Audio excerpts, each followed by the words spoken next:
Action का बात नहीं है इसमें, ये यहाँ में राइट का बात है। कुछ क्या के इश्यूज है, सोल्यूशन लाने के लिए हम लोग बैठा है।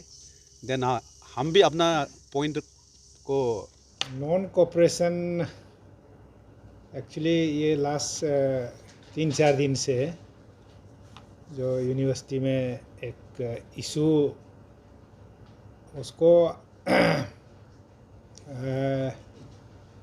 ये मैं सोशल मीडिया देन आपका ये वगैरह में पूरा कैरी कर रहा था। ये बोलने से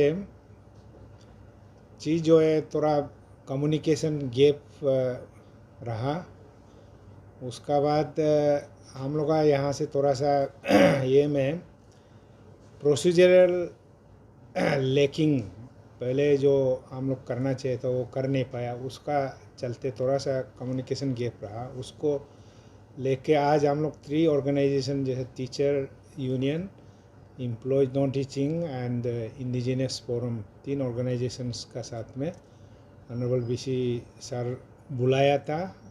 हम लोग मीटिंग किया तो उसमें इश्यूज़ को डिस्कस किया प्लेन एंड सिंपल वे में। इन लोगों का पॉइंट ऑफ व्यू को भी सुना और हम लोग जो 2 एग्जीक्यूटिव काउंसिल मीटिंग में डिस्कशन हुआ उसका ऊपर में भी हम लोग ब्रीफिंग दिया डिटेल में। तो ऐसा करके इन लोग भी कन्विंस हुआ और इन लोग का बात को भी हम लोग सुना है। सुन के हम लोग अल्टीमेटली रिजॉल्व किया कि जो इन लोग ये पॉइंट्स रखा था उसको, क्योंकि वो 50% इसी में ऑलरेडी हम लोग मान चुका था, सिर्फ उसका वर्डिंग में ना, वर्डिंग को थोड़ा सा इशू रहा, उसको हम लोग रेक्टिफाई करने का एक्सेप्ट किया और उसको रेक्टिफाई कर दिया। तो उसका चलते इन लोग भी सेटिस्फाई हो गया अभी और इशू रिजॉल्व हो गया। सर क्या एक वीसी जो है आरजू का एक्ट का खिलाफ जा सकता है सर? नहीं, ये एक्चुअली आप लोगों को थोड़ा समझना पड़ेगा, क्योंकि ये खिलाफ जाने या नहीं जाने ऐसा इशू नहीं रहा है। सर 3 ये ऑर्गेनाइजेशन का उन लोग का कहना है एक्ट का नहीं, खिलाफ इसलिए किया ये कम्युनिकेशन गैप इसलिए हम बोल रहा हूँ। हम लोग एक्चुअली आपको थोड़ा सा हम ये को हिस्ट्री को बता दूँ। 2018 में जब ये बीसी नहीं आया था उस समय हम लोग का 20th ईसी हुआ था। तो 20th ईसी में रेजुलेशन ऑलरेडी एडोप्ट कर चुका था कि एज को ना, टीचर लोग का एज को 62 से 65, देन वाइस चांसलर का एज को 65 से 70। तो एडोप्ट करने का बाद हम लोग वो प्रोसेस को एक्चुअली कंप्लीट नहीं कर पाया। वो एडोप्ट करने कंप्लीट करने के लिए हम लोग को ईसी में रेजुलेशन लेके उसको हम लोग मिनिस्ट्री को भेजना पड़ता है, क्योंकि ये सेंट्रल यूनिवर्सिटी है। मिनिस्ट्री उसको फिर आगे बढ़ा के विजिटर्स का एसेंट लेना पड़ता है, वो जो अमेंड जो क्लोज को अमेंड करने के लिए, वो प्रोसेस को कंप्लीट नहीं हुआ था। तो जब 50th ईसी में हम लोग बीसी के लिए एज 65 से 70 लेके आया और उसमें सिर्फ 50th ईसी में हुई थोड़ा मतलब ये हुआ है कि एक री अपॉइंटमेंट का क्लोज को उसमें जोड़ दिया। तो उसको जोड़ने से इन लोग का डिमांड था कि नहीं, इसको कैसा जोड़ दिया, क्योंकि ये 20th ईसी में वो नहीं रहा। तो उसको हम लोग तुरंत मान गया थी कि ये सही बोला है बोल के। तो 51st ईसी में हम लोग वो आइटम को ड्रॉप कर दिया। तो ड्रॉप करने का बाद भी वो लोग बोलते हैं नहीं, ये वर्डिंग जो है ना, हम लोग केप्ट इन असाइड, मतलब ये उसको हटा दिया है ये क्लोज को।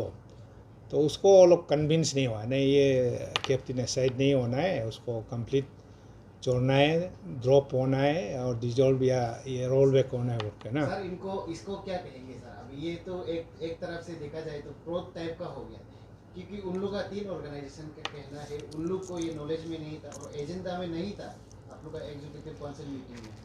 नहीं, उसके वो बावजूद भी सर रीअपॉइंटमेंट के लिए रखा है ये तो नहीं, वो गलत है। रीअपॉइंटमेंट का प्रोविज़न है 2010 जो यूजीसी लेटर में जितना यूनिवर्सिटी को लिखा गया उसमें लिखा है कि आप बीसी का एज को 65 से 70 कर सकता है। उसका अलावा आप रीअपॉइंटमेंट प्रोविज़न भी रख सकते हैं।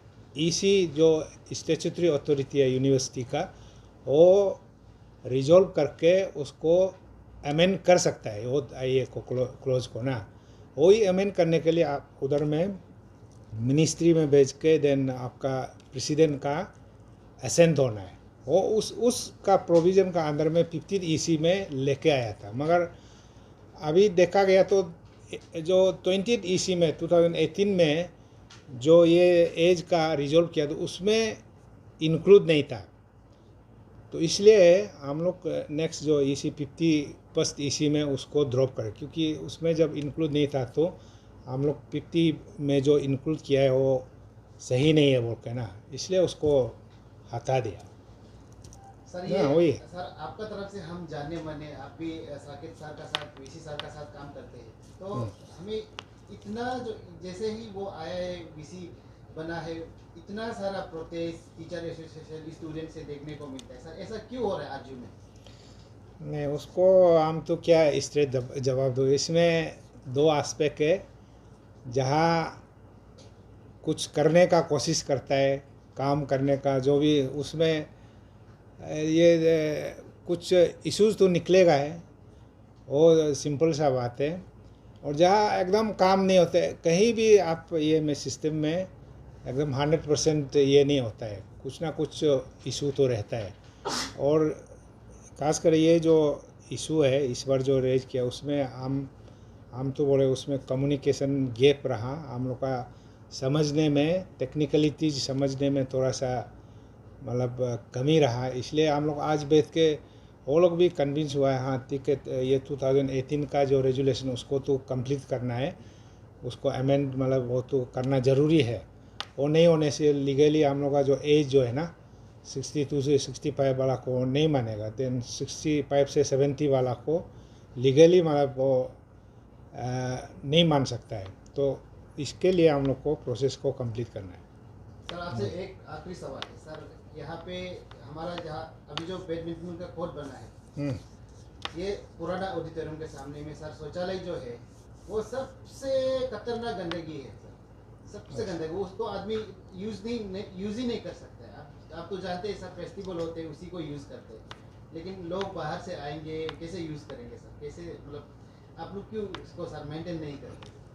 नहीं, ऐसा तो हमको ये नहीं है, वो तो हम लोग हर ये में ये रखता है सैनिटरी स्टाफ हर कम्प्लेक्स में। जैसा ऑडिटोरियम ये हो गया, देन उसमें हम लोग का कन्वेंशन हॉल है, मिनी ऑडिटोरियम में, उसके लिए तो अलग से रखा हुआ है। वही थोड़ा सुपरविजन में प्रॉपर नहीं हुआ होगा, उसको चेक करना पड़ेगा। आप बताया तो ज़रूर हम खुद भी देखेगा। सर इतना साल से चल रही है, आप भी जानते हैं सर, तो उसको नहीं, हम तो ऑडिटोरियम में हम खेलता हूँ शाम को, खेल में ऑडिटोरियम अंदर में तो ठीक है, हम लोग यूज़ भी करते हैं। बाहर वाला को हम खुद जाके नहीं देखा है, मगर उसमें चेक कर लेगा, उसको ज़रूर। थैंक यू सब मीडिया मेंबर्स को। कल हमने एक डिसीजन लिया कि आज से हम नॉन कोऑपरेशन मूवमेंट डिक्लेयर किया है, आज से 2 दिन का। तो सवेरे ऑनरेबल वाइस चांसलर ने हमको इनवाइट किया है 3 ऑर्गेनाइजेशन को कि थोड़ा डिस्कस कर लेते हैं ना। देन ओके, हम भी उसको ऑनर किया है, ऑनर करके हम आज उसको मिला है, हमारा 3 ऑर्गेनाइजेशन का या president, secretaries and other members लोग उसको मिला है। उसमें रजिस्ट्रार था, फाइनेंस ऑफिसर था एंड सीओ था। तो हम सब डिस्कस किया है एंड अपोज एक बैठ के कुछ क्या क्या इश्यूज़ है सोल्यूशन लाने के लिए हम लोग बैठा है। देन हम भी अपना पॉइंट को स्टर्नली रखा है कि हमारा पॉइंट नंबर 1 डिमांड ही था, एक इसको विड्रॉ करें 51(4) अंडर ब्रैकेट 2 और 50 EC 1(2) को इसको विड्रॉ करने यूनिलैटरली। देन डिस्कस करके देन हमारा BC ने कहा और सब रजिस्ट्रार स्टैट्यूटरी ऑफिसर ने कहा, then finally for interest of the larger interest of the university और हमारा स्टेट के लिए और एक्ट जो है उसको मानना है। बट हमने बीसी को ये रखा है कि जब तक हमको ये रिटर्न ऑर्डर नहीं मिलेगा तब तक ये नॉन कोऑपरेशन मूवमेंट ये सस्पेंड नहीं होगा। तो हम आज रुका है 3:30 को, उसने प्रॉमिस किया कि उसको विड्रॉ करेगा इन रिटर्न फॉर्म। तो हमको ये रिटर्न फॉर्म भी मिल गया अभी कि दैट इन रेजोल्यूशन 20 EC में जो मैटर रीअपॉइंटमेंट का था और उसको 50 EC को उसको स्टैंड्स विड्रॉन। तो हम भी इन रिस्पॉन्स टू दैट हम नोटिफिकेशन जो हमारा नॉन कोऑपरेशन मूवमेंट को हम इमीडिएटली अभी सस्पेंड कर रहे हैं। सर, अगर वीसी जो ऐसा कर सकता है, एक्ट को उल्लंघन कर सकता है, एक्ट को वायलेशन कर सकता है, उनके खिलाफ क्या एक्शन होना चाहिए? क्योंकि आप लोग का बिना, आप लोग का एजेंडा में नहीं होने का बावजूद भी वो अप्रूवल हो गया बोल के वहाँ भेजा एजुकेशन में, मिनिस्टर ऑफ एजुकेशन में। हाँ, ये वो तो इम्पोर्टेंट सेंसिटिव मैटर है। अभी हम उसको और हम जॉइंट सीटिंग बैठेगा, फर्दर कोर्स ऑफ एक्शन क्या होगा उसको हम डिस्कशन कर लेगा। अभी हम उसको ये नहीं बोल सकते कि ये फर्दर हम उसको कुछ नोटिफिकेशन एक्सप्लेनेशन मांगेगा ना, लेकिन हम सब और एक बार हम लोग सब बैठ के कंसेंससली हम लोग डिसाइड करेगा कि ये जो गलती किया है उसको क्या करना है आगे। सर, वीसी का तो इस बार ये कुछ कितना महीना बचा है अभी? उसका 3 अक्टूबर 2023 को ये साल को। तो अगले बार दूसरा आ जाएगा ना सर? हाँ, दूसरा आएगा। उसका भी सर्च कमेटी कॉन्स्टिट्यूट किया है, सुना है, और उसका एडवर्टाइजमेंट भी हो जाएगा। क्योंकि इस बार जो EC में कुछ गलत क्लोज के कारण से वो एडवर्टाइजमेंट को भी विड्रॉ कर रहा है, बिकॉज उसमें 65 to 70 ईयर्स दिया था, बिकॉज 65 ईयर्स तक ही है, तो उसको भी विड्रॉ किया है। देन फ्रेश एडवर्टाइजमेंट एक प्रपोजल UGC में उन लोग भेजा है, वो इशू होगा। देन उसका बाद new the vice chancellor appointment का प्रोसेस शुरू होगा। तो मैं और एक बार मैं आपके माध्यम से कहना चाहता हूँ कि कुछ हमारा ऑफकोर्स यूनिवर्सिटी का भी कुछ मिसअंडरस्टैंडिंग से उन लोगों को कंसेप्ट को समझ में नहीं आके ये प्रोसेस को रॉन्ग प्रोसेस ये प्रोसीजर में ला के उसको अमेंड करने के लिए कोशिश किया है। शायद उसका भी इनोसेंट इग्नोरेंट था, लेकिन whether it is intentional or ignorant that has to be question further. But अभी हम मिल बैठ के इसको ये सोल्यूशन लाया है for the interest of the university. Exam भी चलना है बोल के, then we have finally come to this solution. Sir, आरजू में वीसी तो हेड है, तो आप लोग ने लेकिन उनके खिलाफ जो है नॉन कोऑपरेशन मूवमेंट किया है, तो ऐसा तो नहीं है आप लोग को बाद में वो एक्शन लेंगे? क्योंकि एडमिनिस्ट्रेटिव हायर अथॉरिटी तो वही है सर। हाँ, नहीं, वो एक्शन का बात नहीं है इसमें, ये यहाँ में राइट का बात है। मुद्दा जो सही होगा as per the constitution, as per the act, जब हम चलते हैं हमको कोई एक्शन नहीं ले सकता है। And it is my right, is my democratic right as a citizen of the India, as an individual हमारा कॉन्स्टिट्यूशनल राइट है कि हम कुछ गलती हो रहे उसका आवाज़ उठाए। तो आई होप कि हमारा अथॉरिटी भी ये समझे कि ऐसे बिफोर एन ऑफिसर और employee of this institution we are a citizen of India.